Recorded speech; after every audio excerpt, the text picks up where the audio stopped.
The movie's been in the conceptual works for the better part of a decade, and its auteur, James Cameron, has firmly put his hat in the video game arena, sharing resources between the film and the game. Does the mind behind Aliens and the Terminator represent the big blue hope for movie games?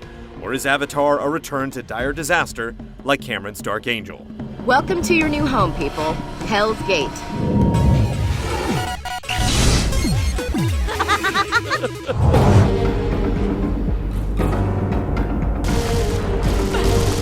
Welcome to Pandora, a tropical paradise of a planet, if you don't count the vicious flora and fauna, the unbreathable atmosphere, and the 10-foot-tall blue natives called Na'vi, who aren't all that happy about the strip mining operations the Human Resources Development Alliance has going on.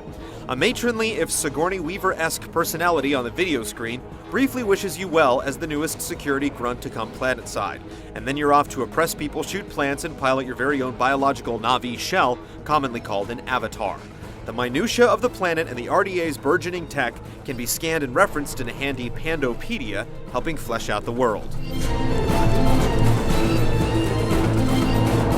A not-so-subtle twist comes an hour in where a binary choice must be made: stick out your tour of duty with the RDA and engage in a few war atrocities, or go native and try a more permanent stint as a Na'vi, if they'll have you. The result is 2 campaigns to run through, with a handy save spot given at decision time. Ecology and genocide are big issues, and they're dealt with in the broadest of strokes. The themes quickly evaporate once the firefights start up.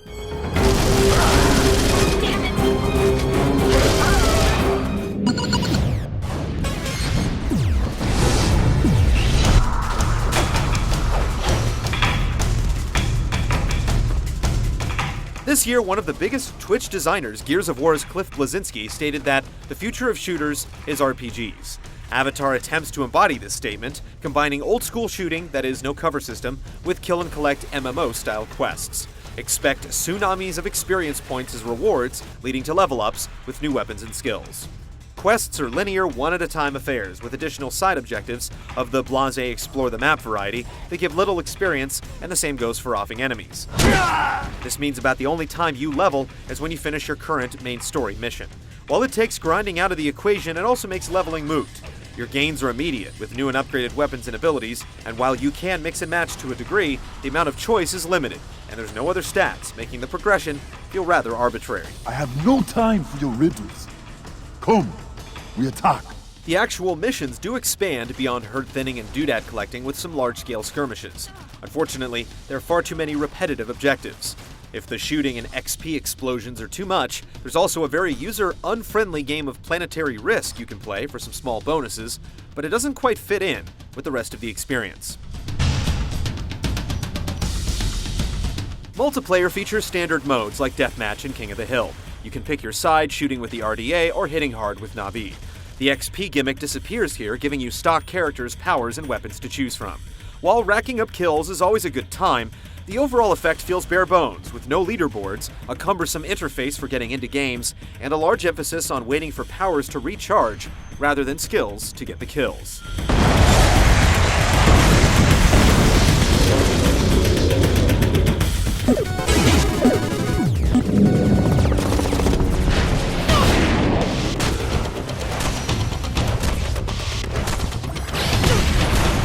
There are a few fundamental differences between the RDA and Na'vi campaigns. The RDA has more guns, a flamethrower, explosives, and vehicles. The Na'vi get big thwacking sticks and sniper-like bows, as well as some guns and organic locomotion.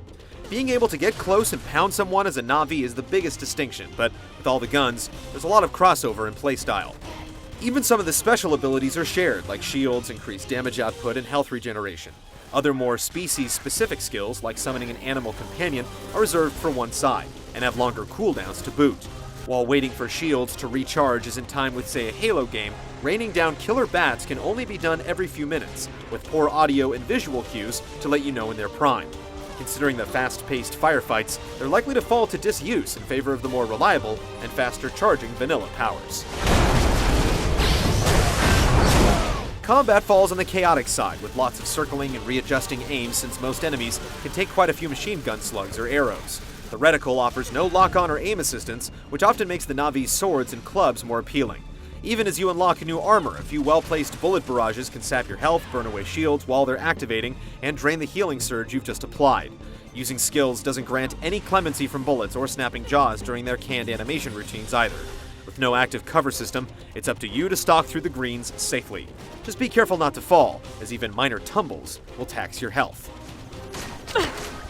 Avatar is ultimately aggravating. The conceit of leveling goes against the heavy reflex playstyle, as do the additional MMO tropes like ability cooldowns.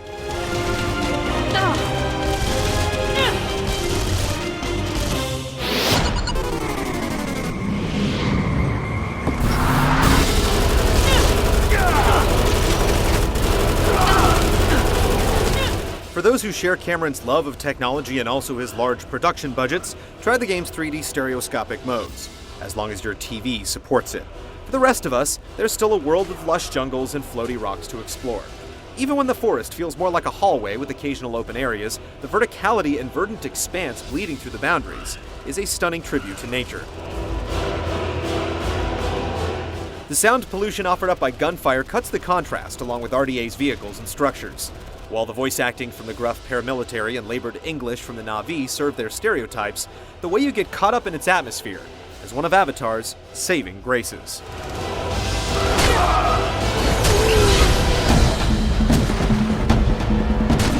Riding the XP train to Level Land might not be the future of shooters, at least not as far as Avatar goes. Somewhere, there's a decent game hiding camouflaged in the canopies. When dinging levels leaves you feeling blue, even a Na'vi eco-terrorist will run for greener pastures.